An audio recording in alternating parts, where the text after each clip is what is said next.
Fear has a specific smell. Most people don't notice it. They think fear is just a feeling, a reaction.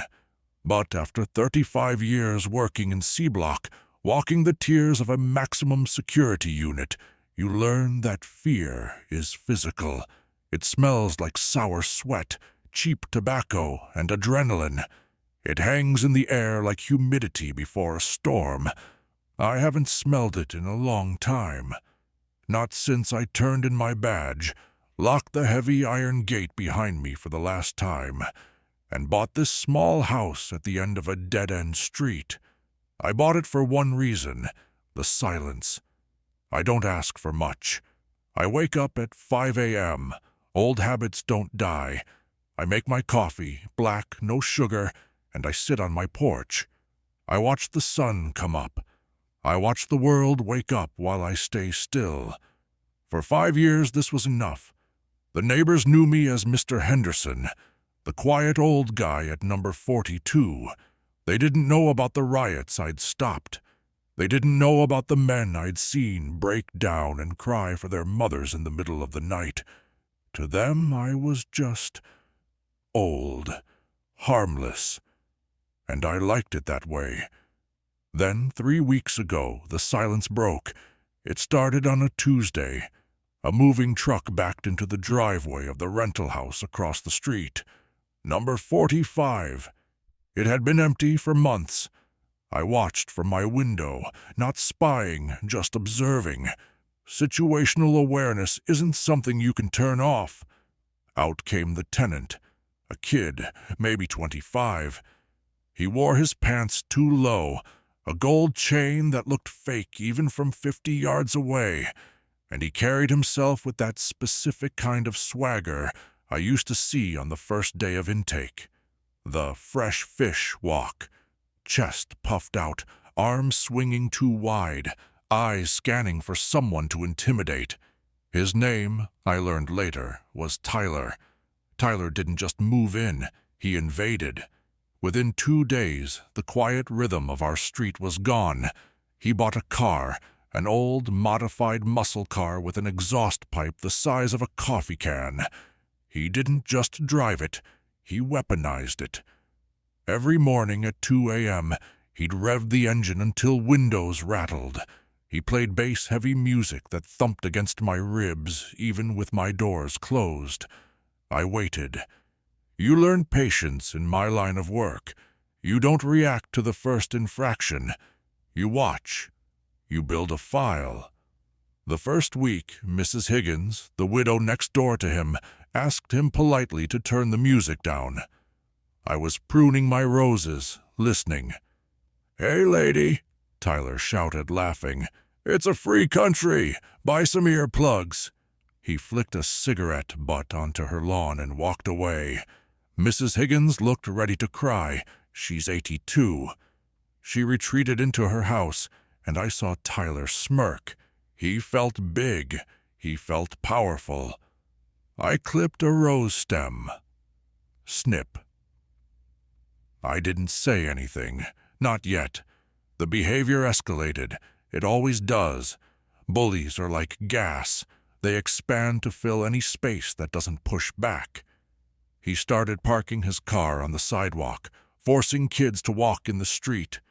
He left trash bags on the curb days before pickup. He had friends over, loud, aggressive young men who stared down anyone walking their dogs. The neighborhood was terrified. I saw it in their faces. They stopped walking in the evenings. They closed their blinds early. The smell of fear was coming back. One rainy Tuesday evening, I was coming back from the grocery store. My sedan is old, but I keep it pristine. As I turned onto our street, I saw it. Tyler's car was parked directly across the end of my driveway, not partially, fully blocking it. There was plenty of space on the street. He had done this on purpose. It was a test, a dominance display. He was sitting on his front porch with 2 of his friends, drinking beer, watching me, waiting to see what the old man would do. I put the car in park. I turned off the engine. The rain drummed steadily on the roof. I took a breath, Inhale, exhale. My heart rate didn't go up. In fact, it slowed down. I felt a familiar coldness settle in my stomach. The shift mode, the feeling of walking onto the tier. I opened the door and stepped out into the rain. I didn't run. I didn't hunch my shoulders against the cold. I walked at a steady, measured pace toward his porch. The laughter stopped as I approached. Tyler stood up. He was tall, taller than me by a few inches, and broad. He clearly spent time at the gym, focusing on the muscles that show, skipping the ones that work. "Can I help you, Pops?" he asked. His voice was loud, performing for his audience. I stopped at the bottom of the stairs. I didn't look at his friends. I locked eyes with him. "You're blocking my driveway," I said. My voice was low, gravel scraping on concrete. "Move it." Tyler laughed. It was a nervous sound, though he tried to hide it. "Relax, old-timer. I'll move it when I'm done with this drink. Maybe in, I don't know, an hour. Go take a nap or something." His friends snickered. I didn't move. I didn't blink. I just stood there, rainwater dripping from the brim of my hat. I looked at him. I didn't look at his face. I looked into him. I let the silence stretch. 5 seconds, 10 seconds. Silence makes people uncomfortable. It makes the guilty mind race. "Are you deaf?" Tyler stepped down 1 step. He was trying to use his height. "I said get lost before you break a hip." I took 1 step forward, just one. I invaded his personal space. I smelled the cheap beer and the stale smoke, but mostly I smelled the doubt rising off him. "Let me tell you what I see, Tyler," I said. I kept my voice flat, monotone. "I see a boy who talks loud because he's terrified of silence. I see a boy who bullies 80-year-old women because he knows he can't handle a real man." His face flushed red. "You better watch your mouth, old man. You don't know who you're messing with." "I know exactly who I'm messing with," I replied. "I spent 35 years babysitting men who would eat you for breakfast and pick their teeth with your gold chain. I've looked into the eyes of killers, Tyler, real ones. And you know what the difference is between them and you?" He didn't answer. His fists were clenched at his sides, trembling slightly. "They didn't have to shout," I whispered, "and they didn't have to posture." I leaned in closer. "I'm going to walk back to my car. By the time I get there, you're going to move your vehicle. And from now on, you're going to keep the music down. You're going to stop throwing trash on Mrs. Higgins's lawn. You're going to be invisible." "Or what?" he spat, though his voice cracked. "You gonna call the cops?" I smiled. It wasn't a nice smile. It was the smile the inmates used to call the warden's warning. "No, Tyler. I don't call the police. The police come after the problem is solved. I solve the problem before they get here." I lowered my voice to a barely audible level. "If you make me come over here again, we won't be talking. Do you understand?" I held his gaze. I looked for the pupil dilation. There it was, the twitch in the corner of the eye, the swallow. He was a tourist in the world of violence. I was a resident. And he just realized it. I turned my back on him. That's the ultimate disrespect and the ultimate show of confidence. I turned my back, exposing my neck, showing him I didn't consider him a threat. I walked slowly back to my car. The rain felt good, clean. I heard muttering behind me, a curse word, then the sound of a car door opening, an engine starting, the squeal of tires as he reversed aggressively, peeling out to move the car. He had to make it look like he was angry, but he was complying. That's all that mattered. He moved the car. I parked. I went inside. I made myself dinner. For the next week it was quiet. The music stopped. The trash was gone. I saw Tyler a few times. He would be coming out of his house, laughing with friends. But the moment he saw me sitting on my porch, he would go quiet. He would look down. He would hurry to his car. The neighborhood breathed a sigh of relief. Mrs. Higgins brought me a pie a few days later. "I don't know what you said to that boy," she said, beaming, "but he's been an angel."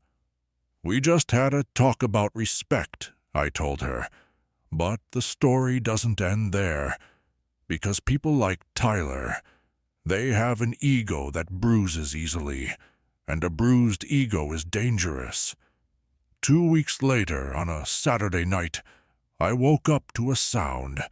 Not music. A smashing sound. Glass breaking. I sat up. 3:15 a.m. I went to the window. Down the street I saw silhouettes. 3 of them. They were around Mrs. Higgins's car. One of them held a baseball bat. They were smashing her windshield. I knew who it was. Tyler couldn't come at me directly. He was too scared, so he went for the weak target. He was trying to punish the neighborhood for his own humiliation. I didn't call 911. Not yet. By the time they arrived, these kids would be gone. I put on my boots. I put on my heavy raincoat, and I picked up the only thing I needed, a heavy Maglite flashlight, the kind we used to carry on night patrol. Solid metal. I walked out the back door. I moved through the shadows between the houses. I know this neighborhood. I know where the streetlights don't reach. They were laughing, high on adrenaline and stupidity. Osh. The side mirror shattered. "That'll teach the old hag," one of them whispered. It was Tyler's voice. I stepped out from the darkness behind them. I didn't shout, "Hey!" I didn't scream. I just clicked the flashlight on. The beam cut through the dark, hitting Tyler directly in the face. He shielded his eyes, blinded. "What the—" "Drop the bat," I said. Calm, final. "Who's that?" one of his friends asked, panicking. "It's him," Tyler hissed. "It's the grandpa." He squinted, trying to see past the light. "You made a mistake coming out here, old man. There's 3 of us. 3 of them. That's what he was counting on. The arithmetic of bullying. He thought math was on his side. I didn't answer him right away. I let his words hang in the cold night air, unanswered. Silence is a vacuum. It sucks the confidence right out of an amateur. I took another step forward, slow, deliberate. The gravel of Mrs. Higgins's driveway crunched under my boot. The sound seemed unnaturally loud in the stillness. I moved the beam of the flashlight just a fraction, down from his eyes to his hands. They were white-knuckled around the grip of the aluminum baseball bat. It was shaking slightly, just a vibration, like a tuning fork. He wasn't holding a weapon. He was holding onto a lifeline. I scanned the other 2 silhouettes quickly. I'd seen their type 1,000 times in the intake processing unit. Followers, hyenas waiting for the lion to make the kill. The one on the left was already shifting his weight to his back foot, body angled toward the street. He was ready to run. The one on the right was just staring frozen at the light like a deer on a highway. They weren't threats. They were audience members. I locked my focus back onto Tyler. 3 against 1, I said finally. My voice was just above a whisper, monotone and flat, but it cut through the night faster than a shout. In C-Block, son, we called that a slow Tuesday morning. I stopped 10 feet from them, close enough to hear their breathing. His was shallow, fast, like a trapped animal. "You're counting bodies, Tyler," I continued, adjusting my grip on the heavy Maglite. "I am evaluating threats, and right now—" I paused, letting the silence do the heavy lifting, letting him imagine what I was seeing. I see 3 terrified children playing dress-up in the dark. I don't see any men. Tyler bristled. The insult landed. He stepped forward, trying to regain the initiative, desperately trying to find the bravado he had when he was smashing a defenseless old lady's windshield 5 minutes ago. He raised the bat slightly, a clumsy threat. "Get back inside, old man," he stammered, his voice cracking slightly on the last word. "Or I swear I'll—" He didn't finish the sentence, because I started walking again, not toward him, toward the bat.